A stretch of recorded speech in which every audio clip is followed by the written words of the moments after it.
So, just a quick introduction. I have just had an amazing chat with Dr. Robert Young. Firstly, he is incredible. His knowledge about health and wellness and how the human body works and what we can do to keep ourselves in optimal health is absolutely amazing. I'm just doing this short introduction because I had internet problems at the start, so it cut off the start of the video because the recording was too bad.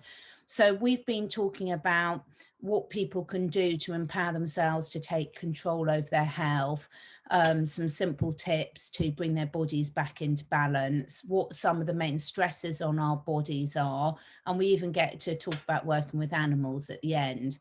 Um, I'll share the links under the videos about where people can get more help and advice from Dr. Robert and also his amazing supplements and books. But I hope you enjoy it as much as I did, and apologies for the poor internet connection at some stages throughout it. Responsibility to some virus which cannot be proved or disproved. And so people are looking for excuses not to take personal responsibility for their own health.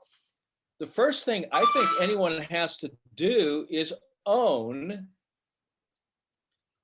what is happening to them and take responsibility for it.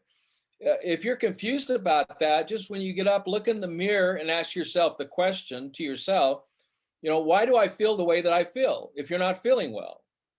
And if you are feeling good, then you can say, what am I doing that helps me feel this way? And you could say, well, it must be my genetics. And I've been born with a strong constitution. I mean, these are just excuses. You may have some advantages that way, but here again, the genetics is just an expression of what's happening in the internal environment, which is controlled by what you eat, what you drink, what you breathe, what you feel, what you believe. And so lifestyle is something that is really introspective. You have to evaluate from within, because disease is born in us and from us. It's not something you catch. It's kind of like the flu season, right? I mean, that is totally a ridiculous concept. There's no flu season. There's an acidic season and an alkaline season. There's high tide and low tide. But, here in the United States, which is really, an example of this because of lifestyle, what do we do on Halloween? Shove our We eat candy, we give out candy. Yeah. Not this year. Yeah, the children are getting sick, and what are they eating? And then after that, we have Thanksgiving and we overindulge there. And then we celebrate Hanukkah or we celebrate Christmas. And then we top it all off with New Year's, where we overindulge in acidic contributing factors such as alcohol. And then we want to blame this all on something else. Oh, I caught the flu. Flu, let me explain it simply. Flu is nothing more than the body expelling waste that wasn't properly eliminated through the 4 channels of elimination. Flu is the body's way of saying enough is enough. I'm taking over here. I'm going to induce a fever in order to get this stuff out through the pores of the skin or any other orifice it can go out of. Yeah. So there's no such thing as a flu season. There's I eat too much crap disease season, or I drink too much alcohol season, or I eat too much sugar season, or I ate too much, in America, I ate too much pumpkin pie season. Yeah. So this is the problem that's going on. And the interesting thing is that we have a tendency as human beings, and we all do this, is want to point the finger at somebody else. But if you'll notice, when you point a finger, there's 3 pointing back at you. Yeah, so true. Yeah. And so if you're not willing to evaluate your life choices and the consequences from those life choices, your doctor can't help you. He's in the same rut. He's in the same situation. He's probably not taking care of his body. Look at him. The average life expectancy of a medical doctor is 56 years in the United States. They either commit suicide or they die from their lifestyle. That's But shocking, isn't it? this idea of a flu season is really strange. It is, and I think you've hit on such Yeah. an So it's important very point there. strange to me that, Yeah, sorry, the delay, my internet, I'm in the middle of the woods. yeah, For some reason, my internet's was a it, bit, yeah, well, oh, so annoying. I've had good internet all day and now it's unstable, but hey ho. okay, So, I think you asked me a question. yeah, I was just saying it's so interesting, isn't it? And very relevant to what we're all experiencing at the moment about how we've got this culture at the moment of not able to take that self-responsibility and looking for everyone else to provide us with the answers. And you've really hit the nail on the head there. I mean, so many people wait for something to go disastrously wrong with their health before they take action, but the warning signs have often been there for a long while, haven't they? Oh, absolutely. You have to pay attention to them. You know, they start out, I've actually graded the steps, Mm. but the symptoms start out as enervation. Enervation means, wow, I'm tired. Why am I so tired? Okay, that's stage one, or the first level of acidosis. And the acidosis is not necessarily occurring in the blood. I mean, anything in the blood that's acidic, or anything in the cells that are acidic, and cells have genetic matter, and they live on electrons, and that electrical conductivity produces a chemical waste. So the cell has to get rid of its waste. If it doesn't, it dies. The question is, where does that waste go? Does it go back into the blood? No. The blood's dumping into the same fluid the cell is dumping into. It's called the interstitial fluids of the largest organ of the body, which is called the interstitium. The interstitium is kind of like the septic tank. Okay? It's like where everything goes that needs to be eliminated. Yeah. And from there, it's dumped out into the lymphatic system, which is our sewer system, and then out through the elimination organs. So where is the acidity happening? Where's the buildup of lactic acid when we overexercise? Where do you feel over exercise pain when you have something that's called a Charlie horse? Where do you feel that? In the muscles. That's right, in the muscles. Mm. Well, it's not the muscles that's cramping. It's the interstitial fluid that's holding the lactic acid that's causing the muscle to contract. So when the muscle contracts, it's because the environment is toxic. It's closing off. It's not moving its own waste product. So the lymphatic system has two hearts. The vascular system has one heart. The muscles, specifically the calf muscles, are the two hearts for the lymphatic system. When your calf muscle contracts, it pushes lymphatic fluid. And so that contraction, that's why walking is good. Yeah. That's why rebounding is good. That's why whole body vibrational machines, because you're contracting all the muscles, removing waste. The question is then, where does that waste go? It goes into the interstitial fluids. And if it's not eliminated, this is when cells start dying. This is when you get sick. This is when you feel irritation. This is when you feel a Charlie horse. This is when you have lung congestion. It's not the lungs that are congested. It's the interstitial fluid that's congested. It's causing the shallow breathing. It's causing the cough. You see, those are symptoms. Respiratory disorders or respiratory diseases are interstitial fluid diseases. The body's not getting rid of its waste product. So you have to open up the channels of elimination. And that's really the key to prevention, is keeping the channels. For women, they have 5 channels of elimination. For men, they only have 4. So you have like the ability to remove waste, 10 to 20% more capability. This is why women live longer than men, because they have more orifices. They have the skin, they have the lungs, so respiration, defecation, urination, perspiration, and then menstruation. Men don't menstruate. So this is part of the cleansing process. And out of that cleansing process, and the restoration, and this is something you probably don't know, or most people don't know, what is the number one organ that maintains alkalinity and restores alkalinity to all the body fluids?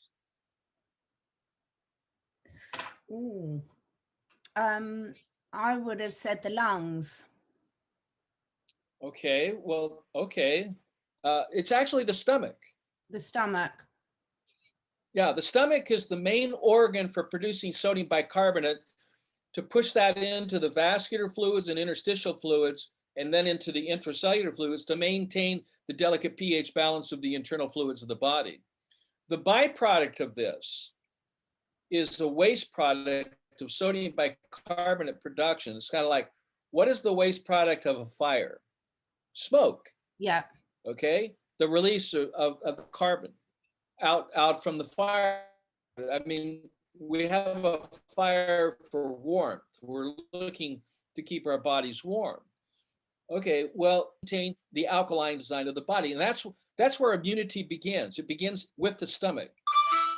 But when you're in your first trimester, when you're pregnant, you're increasing the amount of acidic metabolic acids because you're making another human being. A Yeah. woman does this.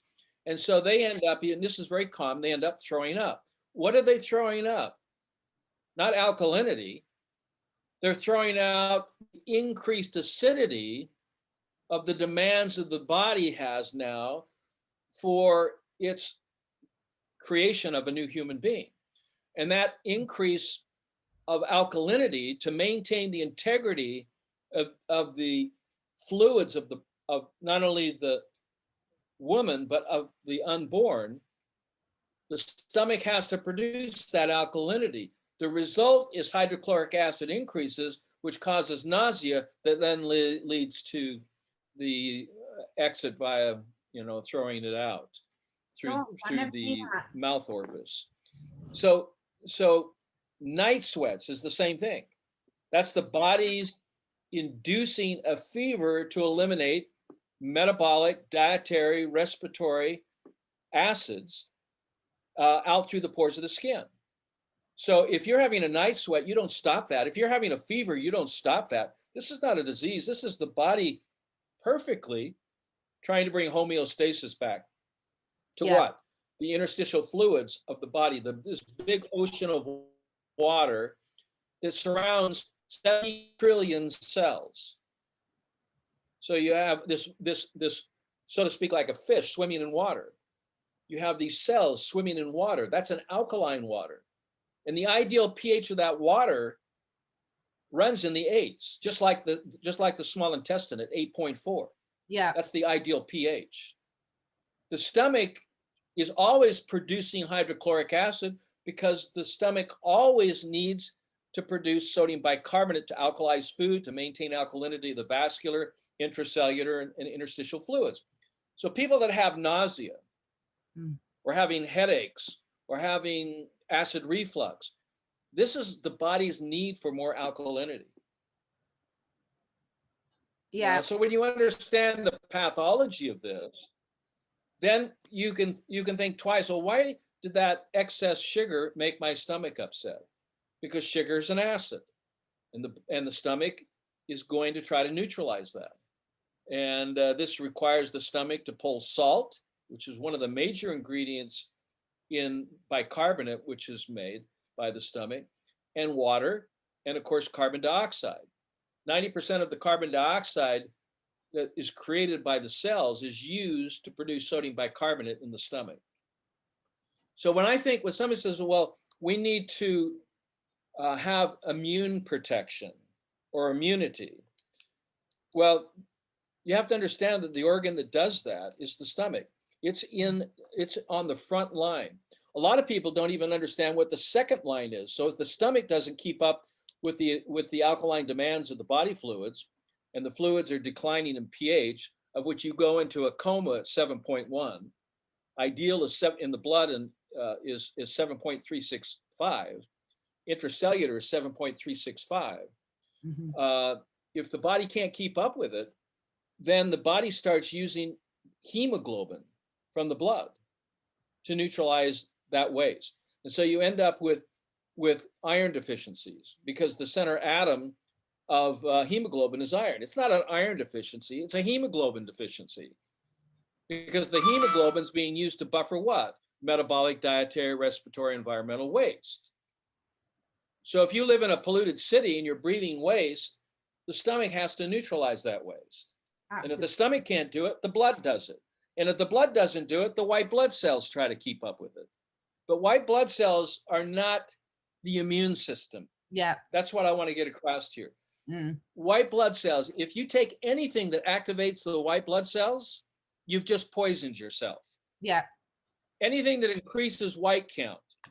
And so you look at things or supplements or even drugs. They say, well, we've done these studies and the studies show that the T cells increase. And I'm going, that's exactly what you don't want to have happen. Because if T cells increase, you've just poisoned yourself and created an alarming situation for the lymphocytes to release reduced oxygen in the form of hydroxyl radicals or OH minus to neutralize an acid that you just poisoned yourself with. Yeah. And that's a backup system. White blood cells are third down the line, of what's really going on, which is taking place in the stomach and in the blood, red blood cells, and then the white blood cells. Lymphocytes are, of course, mainly, we see them in the blood, but all white blood cells are in and out throughout the entire fluids. So they're in the vascular system and also in the interstitial fluid. And I see them, and I see the condition they're seeing. It was in the 80s that I discovered the corona effect. Yeah. And I can show you what that looks like. Let's see if I can do this here. I'll just change my background really quickly and just show you some of these cells. Let's see what we got. So this is what normal blood looks like. Normal blood, the cells are round and symmetrical, even in color, even in shape, and even in size. Sorry, I'm in the way here, but you can actually see we can these see red that. blood cells. Here's another one using phase contrast microscopy at 20,000 times magnification. You can see that the cells, this is what corona cells look like. Let's see if I can find those. Yeah. So here you see the deterioration. You see the deterioration of the red blood cell, and you see the crack effect on those red blood cells. Here's a great example here. See this cell right here in the bottom left? Yeah. You can actually see the corona effect, and that's due to cell. Here, this is normal. Yeah. This is abnormal. And the deterioration of these cells is not viral. It's chemical and magnetic electrical fields that are breaking up this membrane. But look at this interesting thing. You see, in normal red blood cells, there's no indentation. They're perfectly hydrated. When cells become hydrated or dehydrated and they lose their hemoglobin, they end up getting these targets. They're called targeted red blood cells, or codocytes, hematologically known as codocytes. Now and these codocytes, you can, what's that? I was just going to say, that is such a huge difference between the two examples, isn't it? It's shocking how different they are. Wow. Now here's air pollution. This is black carbon in a crystalline state, and you can see the blood is not in a healthy situation. It's very rare to see blood like this. Yeah. Very rare. Someone actually has to be awake or not falling asleep at the wheel, so to speak, when they're driving their bodies into the ground. You have to be awake, and you have to understand, well, you're not going to learn this in medical school. You're not going to learn this in biology 101 or biochemistry 101. You're just not going to learn it because we're dealing with concepts and theories that date back over 100 years ago. I mean, we already know of three new whole body systems: the alkaline buffering system, the interstitial interstitium system, the not the lymphatic system, but the glymphatic system, where the brain actually shrinks and releases its waste product when you're in that REM sleep. And that's why sleep is so important, in order for the brain to release its acidic waste, okay, that eventually gets dumped into the interstitial fluids and into the lymphatic system. It's called the glymphatic system. How many people know about the glymphatic system? How many people know about the interstitium system organ? How many know about the alkaline buffering system? How many know the blood is not made in the bone marrow unless you're starving to death? It's made in the crypts of the small intestine. That how many know that genetics don't determine your destiny? How many know that it's the environment that triggers the expression of the genes? That 100% of your lifestyle is what determines whether you get sick or not because your mother was sick, not because your father or your grandfather. This is not genetic, unless diet is genetic. And so you're picking up cravings, based upon principles that are taught within your home, or values that are taught in your home. And so you're living like your parents. Well, if you're living like your parents and they're sick, then just look at them, because that's what you got to look forward to. One of my favorite expressions on that is that diabetes doesn't run in your family. The problem is that no one runs in your family. So, because, one of the things that I really want to come on to, I mean, that is just absolutely brilliant. And those pictures, even though I've seen them before, they're so clear as soon as you see the difference. But from what you were saying, it's becoming abundantly clear why most people in modern society have got a problem maintaining alkalinity of their bodies, because you've already discussed the air pollution, the EMF pollution, the food choices they're making, the water, the quality of the water, the stress levels. And therefore, a modern person, their bodies are just being bombarded by all these things and choices that are pushing them out of an alkaline state, aren't they? Yeah, exactly. We may be living longer, but are we living better? And living longer, being sick is not a solution. The solution is to deal with the pollution, which are within our solutions. So it's very, very important that we actually clean up the environment, and that environment of which we live. Do we want to live amongst the greenery? I mean, England. I mean, you're from what, London? I'm really lucky. I'm in the middle of the woods, about an hour outside London. So I'm surrounded by beautiful countryside, loads of trees, very little pollution. But I am very, very lucky with that.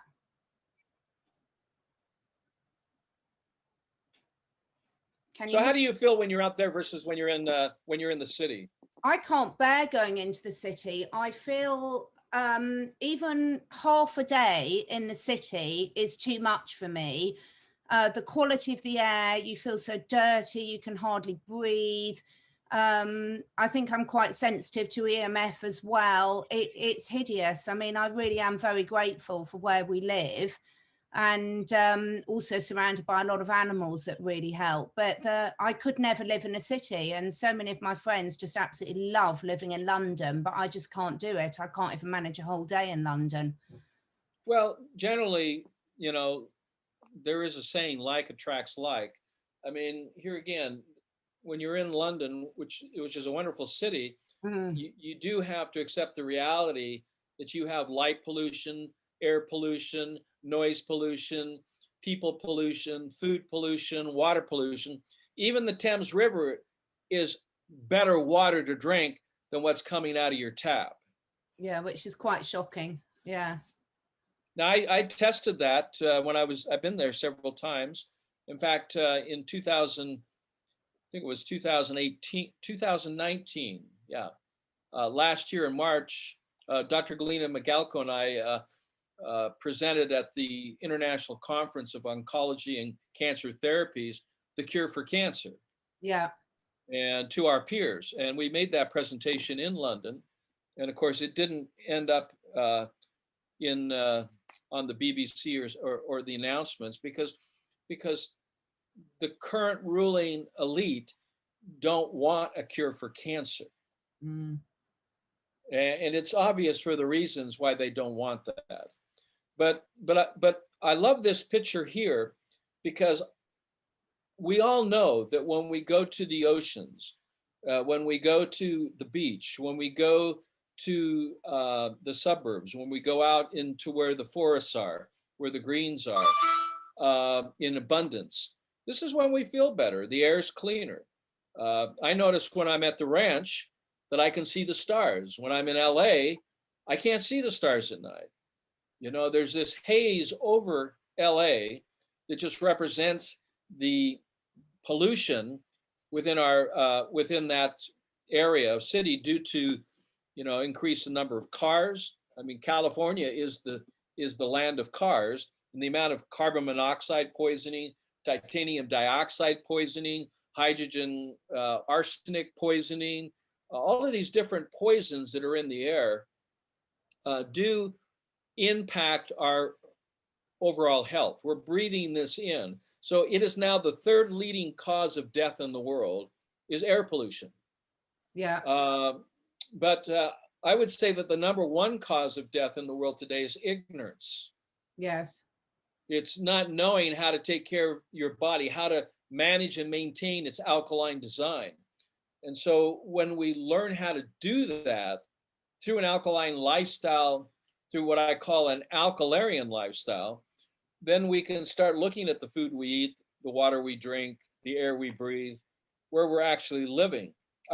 Many years ago, do you remember the tragedy with the so-called mad cow's disease? Absolutely. Yeah. I think, Yes. correct me if I'm wrong, but there was over 5 to 6 million animals that were slaughtered.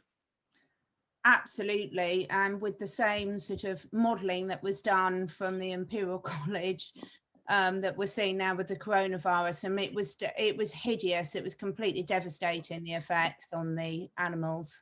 Well, I was invited to attend a science meeting by the government, by Parliament, by those who are heading up a committee to discuss the issues around what to do about mad cows.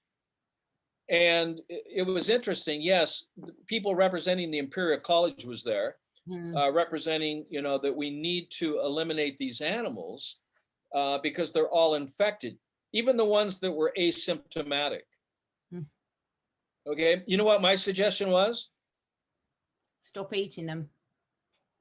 Stop eating. Not eating.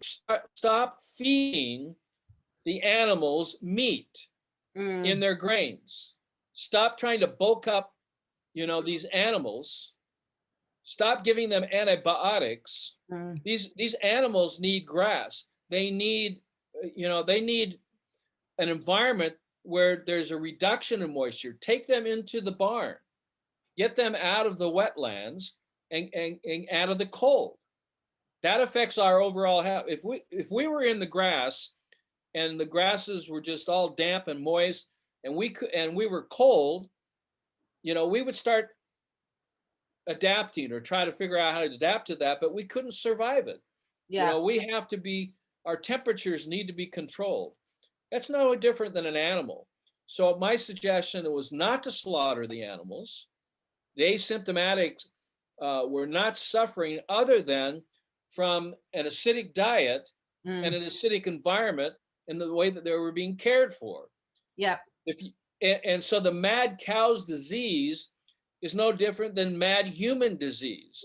Mad human disease is dealing with the internal environment of yourself. So if you're talking about a dog or a cat, and you have this false belief that cats and other animals, even animals in the wild, eat meat, they eat they eat foundationally, all animals, all humans have to get chlorophyll, oil, water, and salt in their life in order to build embryonic cells. Taking it from a third party, thinking that you can build muscle with protein by eating animal flesh is a medical or a scientific myth. Mm. You don't build muscle out of somebody else's muscle. And if you eat it, you can't build blood from that. So it provides no value whatsoever, other than it fills the void. Yeah. But nutritionally, there's no value to it. So what you do is you put in a waste, and the body has to get rid of the waste. And in turn, what these animals were suffering from was uric, sulfuric, phosphoric, and nitric acid poisoning. Yeah. And the ones that were sick out in the cold, in the wet times of the year, and this is, of course, running in England, it runs most of the time, but Yeah. it's more pronounced, around November, December, January. Yeah. There's three October, November. What is that associated with? The flu season. Well, the body's trying to get rid of stuff because you're putting the wrong things in. The animals are getting sick, the humans are getting sick, and you want to blame it on some virus rather than take personal responsibility. I was just telling the committee, save the animals, Yeah. give them their right to life, and stop feeding them things they don't eat. What do cows like to eat? Grass. Good What grass, what not does grass sprayed. contain? Chlorophyll. Yeah, and not chemically sprayed, awful herbicide, pesticide sprayed grass. Good natural grass with good clean air, with enough space to actually move around, so they're not in stress. Yeah, with clean water. I mean, And clean water. we've got so much to answer for with our idiotic decisions. It really is quite shocking how we've got so far off track. But obviously you've got a wealth of resources for people, but what would be some of your top tips? I think I know what they're going to be, but for people that are suffering, oh, look at that. Yeah, that's a bit of difference. Is that really the same person? Yeah, it's the same person. It's Mike Ryan. He's an air pilot Yeah. in retirement now, I guess, till the airlines get back. But he went from dud to stud in 12 weeks. That in 12 weeks, those pictures 12 weeks. 12 weeks apart. Right, I'm showing that to my husband. Obviously, we need to alkalize ourselves a bit more. But Yeah. in all seriousness, some of your top tips then for someone. So in the UK, I was having this conversation with someone earlier today. So in the UK, you've quite rightly pointed out, we're in our winter season now. We haven't got a lot of fresh fruit and veg growing, which is why we'll come on to some of your supplements in a minute. But let's get on to some of the key steps that people should be doing straight away to improve their physical and mental health. Yeah, well, they're all connected. It's kind of like a four-legged chair. You've got physical health, you've got mental health, you have emotional health, and you have spiritual health. And if you take one of the legs out, the chair collapses. The foundation of this, of course, is dealing with the physicality, since we're electrical spiritual beings having a physical experience here on planet Earth, rather than physical beings having an electrical spiritual experience. So people have to realize is that we are eternal in nature. I love the work of Alexis Carrel, who discovered the longevity of the cell is actually, if it's maintained in its proper alkaline environment, is eternal in nature. So if we can accept the theory or the basis of what I'm talking about here, is that the quality of life and quantity of life is under our control. The death is a choice, just as life is a choice. And what we eat and what we drink and what we breathe are paramount. And I would say what we eat is at least 50 to 60% of it. What we drink is another 40 to 50%. I don't want to get over 100 here, but all the other things like the air pollution, which is tertiary, is important to consider too. So air purification, if you live in the city, is very, very important. Reducing the amount of electromagnetic frequency exposure. So no, don't buy an electrical car. They're cancer cars. Their magnetic fields are in excess of 150 milligauss. And of course, cancer is that you're at risk for a cancer disease condition if you're exposed to a magnetic field that's in excess of 5 milligauss. And so electrical cars, you're literally sitting on a time bomb. Wow, and Uh, they are being pushed so heavily at the moment. They really are. well, And it's a eugenic yeah, solution to the population pollution. It's all of the things that you look at, and who's pushing them and why they're pushing it. You say, well, we want to clean up the environment. You don't clean up the environment by making it invisible. It still exists. You can yeah, still measure it. And one of the most toxic man-made pollutants that is affecting all of us. And I did the study with Dr. Beverly Rubik in London, in conjunction with the BBC, on the effects of electrical magnetic fields on the biofield. We published that paper in 2001 in the International Journal of Complementary and Alternative Medicine. And the bottom line, what we found was even being exposed to 900 megahertz, and 2G is at 2 gigahertz, 4G is approximately the same as 2 gigahertz. Those are microwaves. yeah. So, we're literally being cooked to death. And that's why it's very, very important is to limit your exposure or eliminate Wi-Fi altogether. So number one, you can start feeling better if you change the environment in which you live in. So you have to discontinue the use of Wi-Fi and go back to the ether cable.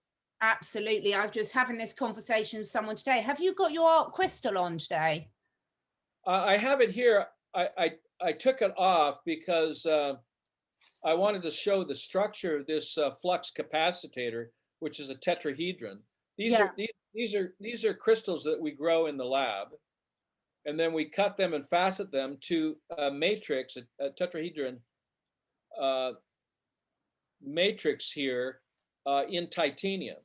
And then, of course, we have a little uh, carrying case for it that it can come out, because we have a bottle that we're coming out with that you actually put this flux capacitor in to alkalize and energize your water. that's So amazing.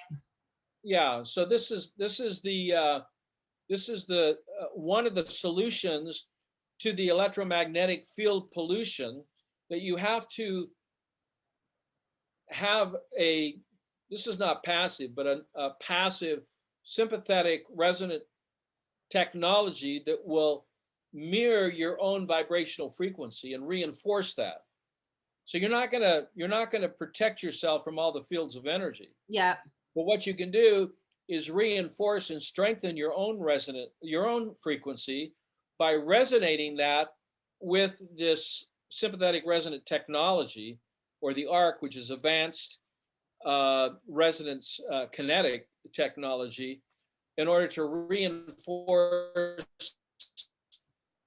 your reinforce your own vibrational frequency. So when you do that, whatever is coming from the outside world, coming in towards you, can't affect that. It can't disrupt it, because it's being synced from the arc to your own body cells.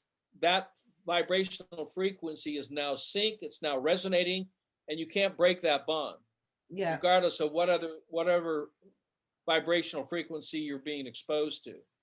So wearing something like this, like the Q-Link, or like the ARC technology. I've got my Q-Link here. I'm saving up for the ARC, but I've got to save up for enough to buy one for the whole family. But until then, we've got our Q-Links. Yeah. Yeah, the Q-Link was the technology that we tested at the BBC and found it highly effective in protecting the human cell against the corona effect, against the loss of hemoglobin, against the symplastism, or the coagulation of blood, causing clots that lead to severe acute respiratory disorders. Mm-hmm. And these are symptoms of where you have a dry cough, or you build up excess acidity, and you end up the body producing a fever to release these through the pores of the skin through sweating. So the fever, the dry cough, the loss of energy is the fact that your vibrational frequency has been disrupted and interfered to by outside chaotic frequencies. So Yeah. you can resonate that, you can sync it to a tuning fork, kind of like tuning up a piano. You have a tuning fork, And within that frequency, the tuning fork and the string that is plucked will resonate and strengthen and reinforce that frequency. Okay, Absolutely. so that's how you're doing that with this technology. The difference between this technology and the Q-Link is this actually emits from a black hole, from the dark field. It actually emits out photons of light, and that has been measured. That has been measured and realized. So when we put this and use the water that has been exposed to this flux capacitor, plants will grow taller, fruit will be more abundant, it'll last longer, it'll be preserved longer, because it's these frequencies and these environments that are chaotic and toxic that are breaking down our foods quickly. That's why we refrigerate them, Yeah. to slow that process down. But when they're in close to this flux capacitor, it'll resonate. The vegetable or the human or the dog will resonate. Their frequencies will resonate with this and reinforce it and protect it. And of course, you end up living longer and living better. I have to take a drink of my chlorophyll here. Yes. So that leads us on very nicely then. So obviously we've got the EMF protection, and then that beautiful picture of the green foods behind you. Well, all sorts of vegetables. We've got a few nice colors in there. So to maintain alkalinity, it's really, really important that people cut out meat and dairy from their diets, isn't it? Yeah, meat and dairy provide no value whatsoever. I Yeah. mean, the body doesn't run on sugar, it runs on electrons. We are electrical beings. If you don't know that, then, if you don't believe that, then of course go ahead and put your finger in a light socket, because it's going to have no effect at all. I mean, you are electrical by nature, and of course you'll be shocked by that. And so you need to eat foods that are electron donor foods, foods that actually will contribute, not take from your body, but contribute electrical energy to your body. And that's all the green plants. It's things like the grasses: wheatgrass, barley grass, kamut grass, doggrass, strawgrass, all these grasses. And in Trinidad, someone said, "Well, Docman, we can't be eating the bush all the day. I mean, grazing like a cow." No, it's not like that at all. Uh, you don't have to be a cow to realize that cows build their muscle and their health by eating grass. It's not like they're eating other animals, except if they do, they end up with the UK mad cow's disease, if they want to qualify as some sort of bacterial or viral infection, which it's not. But it gets them off the criticism of having slaughtered 5 to 6 million animals. I mean, this is what's happening to humans around the world. But we're doing this in a way that we don't understand if we have the knowledge and power. So when you're eating green, you're picking up a very important molecule called chlorophyll. Chlorophyll is foundational, since it's identical to hemoglobin, other than the center atom, for producing blood. So the more green you eat, the more hemoglobin and the more blood you create. So when I'm dealing with professional or amateur athletes and they want to improve their blood counts by increasing their hemoglobin, not like how Lance Armstrong did by what is called blood doping, okay? I mean, it works. He had more blood in his body, he had more hemoglobin. You can do that with green plants and green drinks. You can increase your hemoglobin. And this is very important when you're trying to increase your health and vitality, because hemoglobin is the main molecule, not only to carry oxygen, but to pick up cellular waste to remove it. But it's also these rich red blood cells become your new muscle and bone. And the quality of that cell is determined by increasing liberal amounts of all green fruit and vegetable. So in the picture, you'll see things like avocado. And someone might think, well, where do I get my protein for? That here again, we've been brainwashed about protein. It's not about protein. But Yeah. even if we want to talk about avocados are 15% protein, Mm. if that's a concern. But here again, you don't build muscle out of protein. You build muscle out of blood. It is blood that differentiates and becomes uh, uh, redifferentiates and differentiates into muscle cells for very good reason. So when you cut yourself, it is blood that coagulates. It is blood that then differentiates into new skin. And of course, the Russians and I think the Americans now are differentiating blood now into skin cells for doing skin grafts. Okay, the same thing happens with livers and with hearts and what have you. Build a new heart. You can build a new liver. You can build it out of your own blood, and you do that by eating green foods and drinking green drinks. And the element, not the element, but the compound that is within that green is the chlorophyll molecule. Yeah. It is the chlorophyll molecule that becomes the new hemoglobin. And in incorporating the reconstruction and the healthy construction of an embryonic cell, a stem cell, that takes place in the crypts of the small intestine.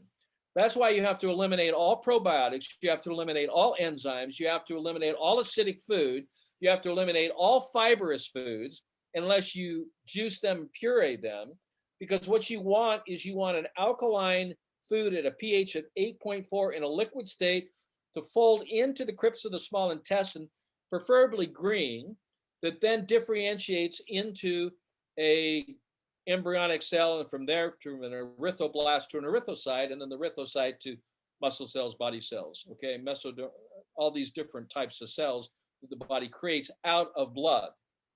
Now, I know a lot of people are taking in foods that are high fiber. You want to get on a low or no fiber diet. You want to puree and juice all your food. You want to liquefy it. So you're either into chewing or you're into blades that do your chewing for you, which is a Vitamix. So you blend the food. So you make a salad. If you're dealing with a serious health challenge, you have to blend all your food. You have to juice all your food. It has to be readily broken down. You can then add something like the force salts to it or the flavor salts, which will increase its alkalinity. You can even put oxygen drops in there, reduced oxygen, to help create an alkaline environment, because the goal is to deliver liquefied green food in a liquid state, in an alkaline state, at a pH of 8.4, that can then go from the stomach to the intestines, which is the root system of the body, that's 27 feet in length, 7,200 square feet in surface area, that these appendages that come off biologically transform into new embryonic cells and become the new blood. You can't do that with solid food. So And the can color that I ask, comes out the other end, what's that? so can I just ask you about that? So the liquefying foods are a really interesting one. I completely get how it's much easier for the body to absorb and doesn't put stress on the organs. But the first question I always get asked by people is, well, in the old days, we didn't have liquidizers, blenders. Is the fact that we need it more in a liquid state because our bodies are under so much more pressure nowadays? Because obviously Well, before no, that, we have teeth. We don't chew our food. Remember when our mothers told us, now you need to chew your food 20 times. Well, we're talking, that's ridiculous. It's more like 100 times. I mean, it's the blender is just a modern day version of our teeth.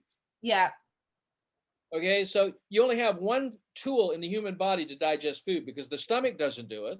yeah, You can eat corn, don't chew it, swallow it, and it comes out completely whole. yeah, That's true with peanuts, true with almonds, it's true with meat. It comes out whole. There's nothing in the human body that breaks down food. The stomach's purpose is not to digest food, it's to alkalize food. The purpose of the intestines is to take that liquid food and transform it into embryonic stem cells. yeah, If you don't chew your food to a liquid state, then you're going to have constipation, which most people have. And the body just builds up, and can't get rid of its waste. So you have to keep the bowel clear, because in the rectum, there is a major artery, a major vein called the hemorrhoidal vein. Yeah. It's there in the rectum that the body fluids, the alkalinity, the alkaline water, the alkaline minerals are taken back up into the blood to be distributed. And that's why you end up, even with a liquid diet or a juice diet, you end up with solid stools. But the color is important too. The waste product should be green, not brown. Yeah.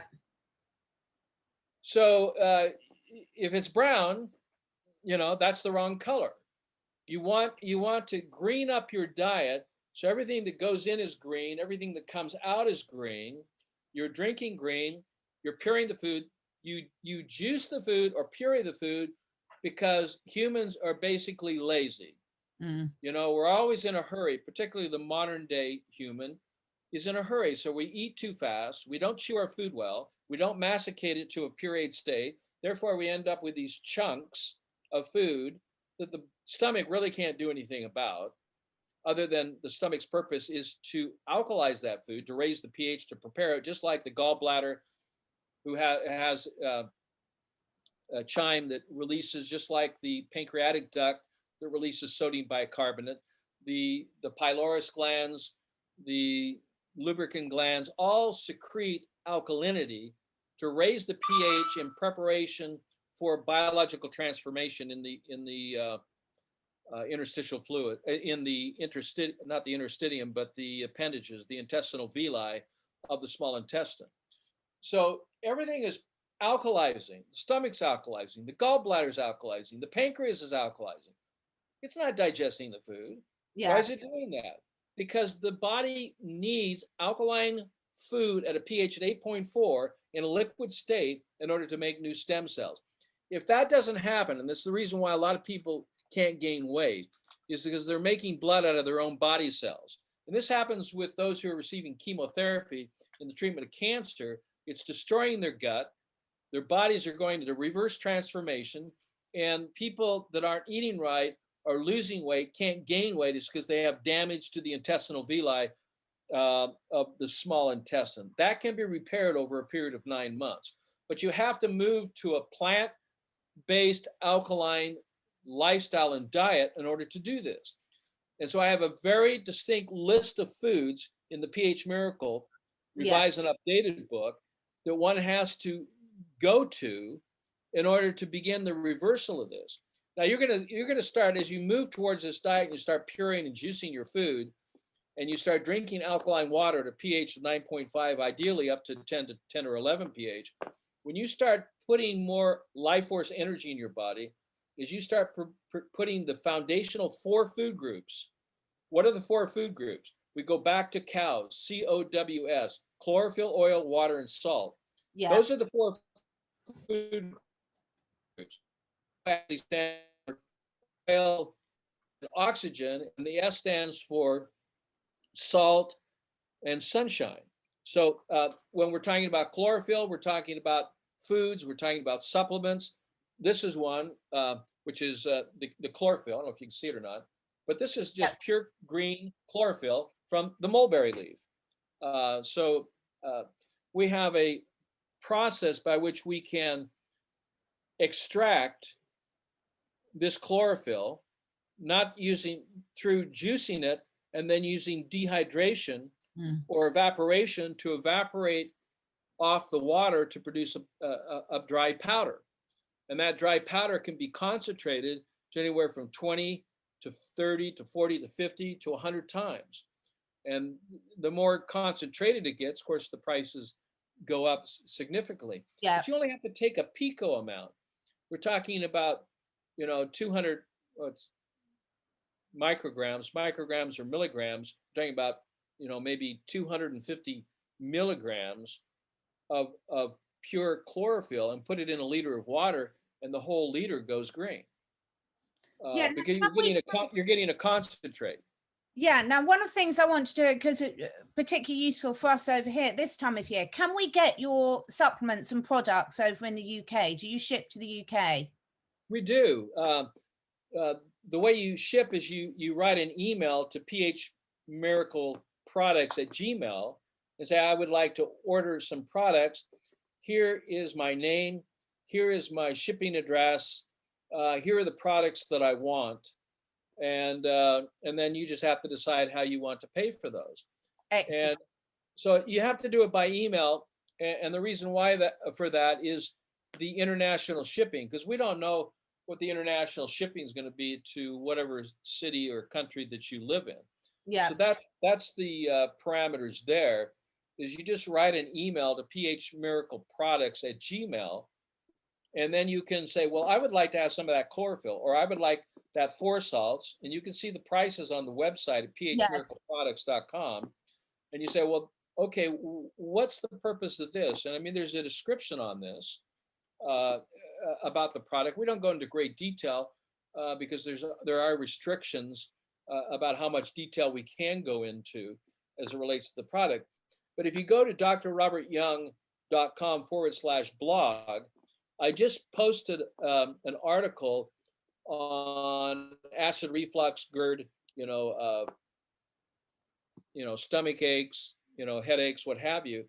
I posted an article, and there I talk about, the reason these things are expressed in our bodies. Why do we have acid reflux? How do I understand that? There's no pathology. You can go to any Google site and put in, I would like to know pathology of acid reflux. They don't really explain it. No. Well, they explain it this way. Well, acid reflux is too much acid in the stomach. Great. Okay, I got that. But why is there too much acid in the stomach? Absolutely. Yeah. And the answer is very simple. The reason why there's so much acid in the stomach is because there's too much acid in the interstitial fluids. And the body and the stomach, who's responsible for managing the alkaline design of the body, is producing sodium bicarbonate to push into the vascular interstitial fluid, while its waste product, which is left in the stomach, is hydrochloric acid. I have to make this very strong distinction. Hydrochloric acid is a poison. Yeah. It provides no value whatsoever. And if you start looking at your supplements, both nutraceuticals and pharmaceuticals, you'll find that they add that as an ingredient into the complex of what they're doing, because they have this false belief that the body needs hydrochloric acid or needs more, that you need more enzymes. An enzyme in Greek means poison. So it means acid. So your body doesn't need more acid. So, the drinking of vinegar is one of the top 10 things never to ingest. Vinegar is acetaldehyde. It's an acid. It's a waste product. It's a poison. You have to get out of this mindset that you can take a poison to treat disease. I mean, how does that work? That you can take a vaccine, which is poisonous, to treat a disease. I know. There's no logic to any of this. Yeah. What about apple cider vinegar? Robert, what about apple cider vinegar? Is that just as bad? Well, it's fermented rotten apples and the poison from those apples, but there's no value whatsoever. Yeah. You can poison yourself with rice vinegar, apple cider vinegar. The body makes vinegar. You can drink your own urine, get vinegar there. Whatever turns you on, right? But it's going to turn you off, not turn you on. If you want to get turned on, if you want to have an erection, if you want to have a better sex life, you've got to be alkaline in your design. You have to be circulating to percolate. And you can't do that if you're eating meat. No, and if absolutely. You're drinking coffee, I mean, this is the major cause for testicle shrinking, ovary shrinking, and for the loss of sex drive, and the fact that people can't get it up. And why men are growing boobs. 30% of all breast cancer are from men. Really? I didn't realize that. Good grief. 30%. Men are growing boobs because they're drinking coffee. Yeah. Their testicles are shrinking because of coffee. And chocolate. Yeah, exactly.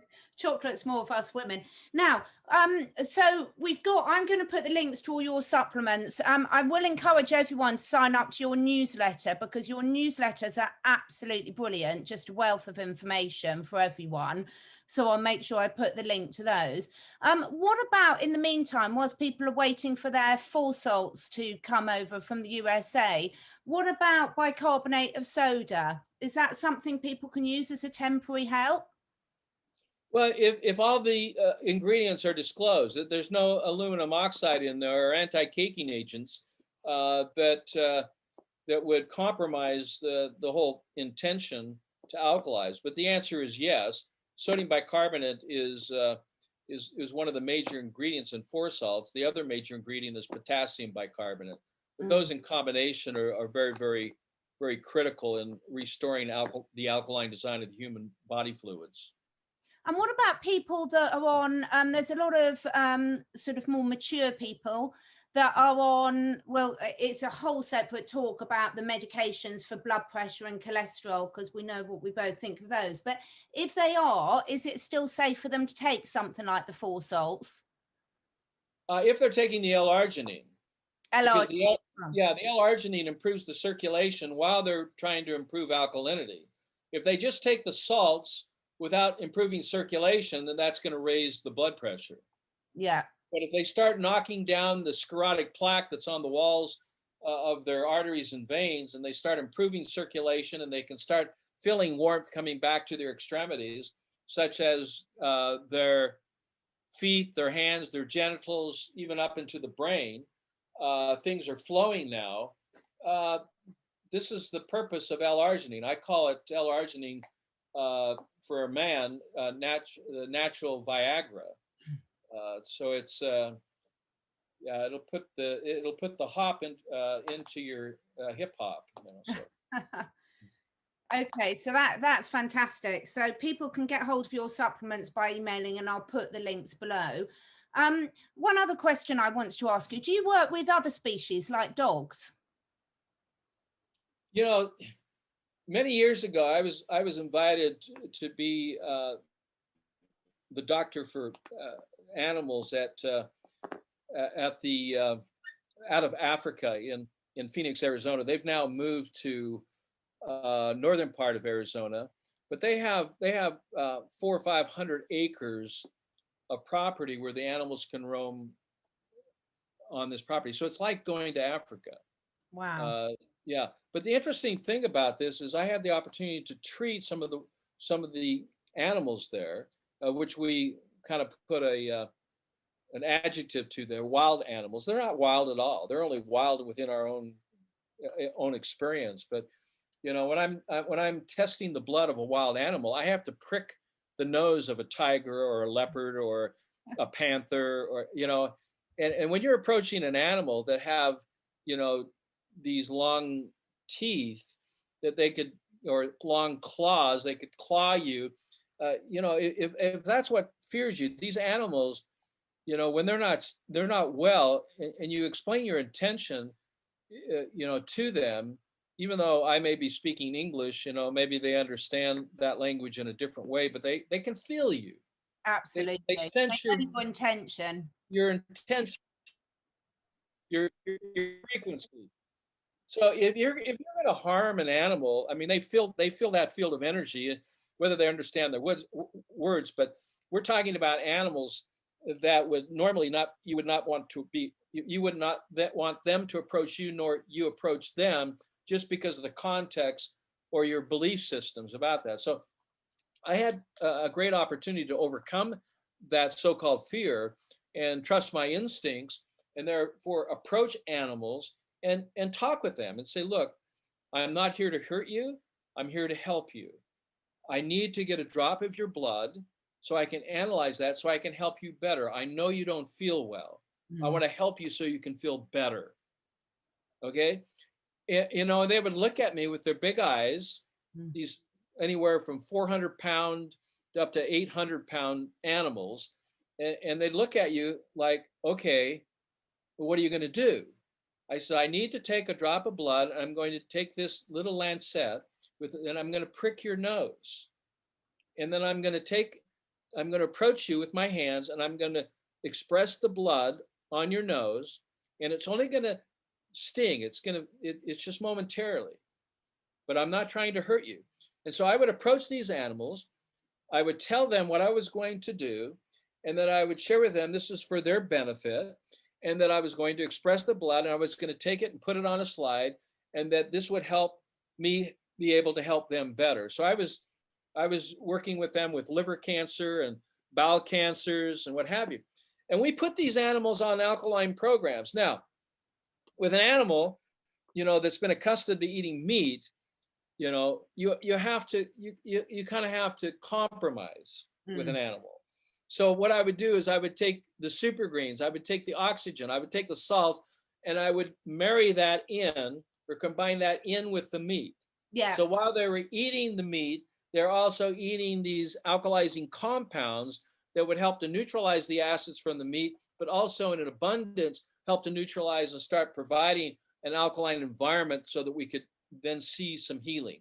The other thing that humans and animals can do across the board without any problems is that's to change the water they're drinking. Yeah. So I mean, and there are humans out there that aren't drinking water. They're getting it indirectly from soda pop or what have you. But that's not that you're getting a lot of carbonic acid and a lot of sugar at the same time. Or even if it's sugar free, you're getting artificial Yeah. chemicals. Yeah. This is not the way to go. So we would change the water. So all of the animals or the dogs, in fact, I just had a dog that had a tumor mass, and we put them on the program, and the tumor mass went away within 2 weeks.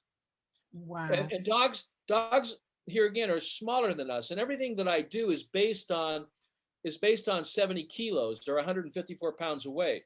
So when I'm saying, you need to take this many scoops or drink this many liters, it's based on 70 kilos of weight. So if I'm dealing with an animal that's 800 pounds or a dog who may be 100 pounds or 50 pounds, I have to adjust the dosages Yeah. that we do. But when it comes to water, no problem. So alkaline water at a pH of 10 or 9.5 minimum. Ideally, if we're dealing with a health challenge with the dog or the cat, we would go up to an 11 pH, Mm. and we'd use the prime pH and the purified drops to increase the oxygen levels of that water. And if you put out that water and the water they used to drink, they won't drink that other water anymore that's coming from the tap. They Oh, won't drink that bottled water. They will drink that water that they, when they drink it, yeah. they go there intuitively. We've done this with cats. We've Yeah. done it with humans. We've done it with dogs. We've done it with wild animals, which are not wild. We've done it with Yeah. African animals or Yeah. Well, I work, Robert, with I my speciality is working with animals, and I work with self-medication of animals. And you're so spot on.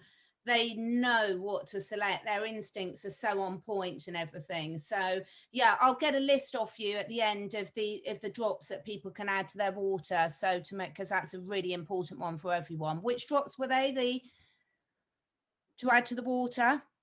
well, the drops, the oxygen drops are called prime pH, Yeah. and the other oxygen drops, which have some compounds of potassium hydroxide, potassium bicarbonate with sodium bicarbonate. Those drops are called purified, Purphy. Yeah. So these are the drops that I'd recommend. 10 drops of each of those per liter. Uh, Right. so it's not a duplication. Definitely unique, different ingredients that are pertinent to reversing, decompensated acidosis of the interstitial fluids. So water is the easiest. The other thing that's really easy is to add a scoop, which is approximately a 250 milligram to 350 milligram scoop. It's a very tiny scoop. You put in all the water of human or animal, and so they drink chlorophyll water. Animals will naturally find a clay lake or a salt lick, Yeah. because they thrive on that. They'll eat grass all day long, off and on, if they have the instinct to do this based on programming, that can be altered.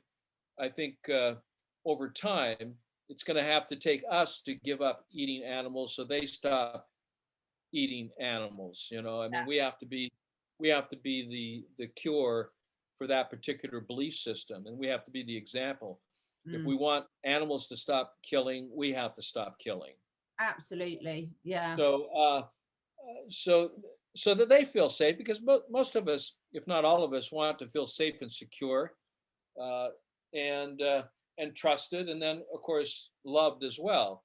Mm. And these are all components to a help, healthy, happy life. But with water, you can add these drops, you can add the chlorophyll, and this is the kind of water you can start drinking. Yeah. Amazing. That's so helpful. I could literally talk to you all day. You are such a minefield of information. The final question I had just for tonight's talk is um, consults. Obviously, you offer consults, but I'm assuming for a consult, you need the blood sample from people. So does that rule out overseas consults? Or can you still work with We people do over? have a place in Sardinia. We also have a place in Spain, in Marbella, where we do have retreats. Uh, and you can look at phmiracleretreat.com just to see some of the programs that we offer internationally. Of course, these are all closed down right now for various reasons. One being, the so-called pandemic Mm, that's going on right now and being orchestrated. And we are the test subjects of that pandemic, yeah. to see how we respond and how we obey or disobey. But the bottom line is, hopefully, sometime in the near future, we'll be able to do that. For those who want to have an online discussion, either through Zoom or a conversation on the phone, you can book those reservations at drrobertyoung.com, Yeah. and for a consultation. So that's one way to do it. I'm a retired scientist, but I still love helping people, so I can't help myself but to continue to do so through these types of uh, tools that we have for communication. That's So yeah. so fantastic. Yeah, it's so important because, there's a lot of people out there that um, are really needing to take back control of their health and need your guidance and advice to do it. So that's really great. So, well, thank you so much for your time today. That's been really useful. We've got some really good tips for everyone that they can start taking action on straight away. Obviously, everyone needs to get this book. It really is so good. I mean, I've been through it several times, and my daughter and my son are absolutely loving it as well. So that's brilliant. Well, And what a good mother! What a good mother you are, taking care of your children in so many ways. Yeah, not only just feeding them, but making sure they're getting the right foods, and I that's try, wonderful. but So I'm very lucky. Both my children are very, very sporty, so they take their health really, really, seriously. But also, just within our family, I don't differentiate between the two-legged and four-legged, and it's so important that everything we've talked about today we do for our animals as well and lead by example. But yeah, no, they're yeah. very well informed, and in fact they pick me up if I dare to go shopping and get the wrong stuff. I get told off. So they're, they're far healthier than me. So thank you so much for your time tonight. That's absolutely brilliant information. Yeah, your brain is just incredible, and as for you being Well, retired, thank you, Catherine, and yeah, I don't think yeah. you retire. You love it too. God bless you and your family, and yeah, God bless you and your family, and the UK, and all the people that live there, and all that are living around the world. You know, you needed this time especially to learn how your body works. I'm sorry it didn't come from a manual, but if you get the PH Miracle book, the revised and updated, that will help you understand better how your body functions, how it physiologically works, and not just learning about the anatomy of it, but how to really take care of it. And there's a protocol that's outlined in chapter 5 and also chapter 11, dated hour by hour daily protocol. And the nice thing about this book is it has recipes. So Oh, it has it's some, great. yeah, solutions to this. And so I encourage you to look at the juice recipes, the smoothie recipes, the salad and the soup recipes, and just remember that if you have a blender or a Vitamix, that you can either do the chewing or you can let the Vitamix do the chewing to help you get it into a blended state so that it can do you the best value.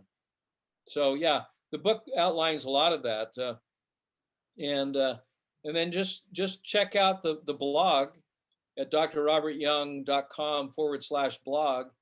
I have 182 articles there on another blog that I have, which is under foreveryoung.com with a PH in the front, with a PHOREVERYOUNG.com. Forever Young, there's a blog, and there's over 3,000 articles. So if you get bored and you don't know what to do with yourself, you can go to that blog. And of course, I have thousands of published papers too. One of which I mentioned, that one of my double-blinded studies that was published in 2011, 19 years, we're now looking at magnetic fields as being so significant in affecting our lives.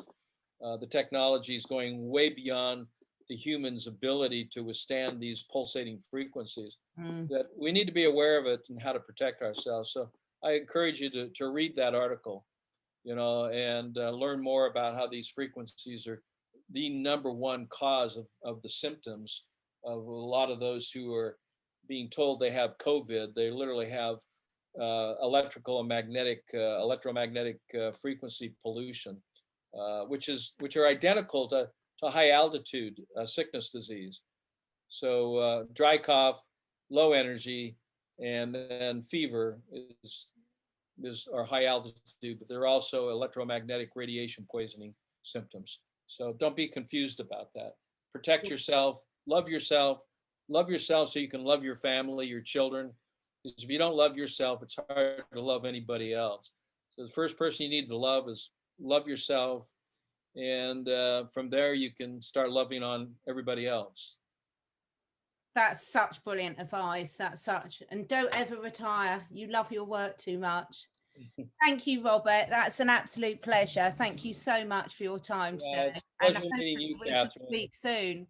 Thank you. Yeah. Robert, can I just have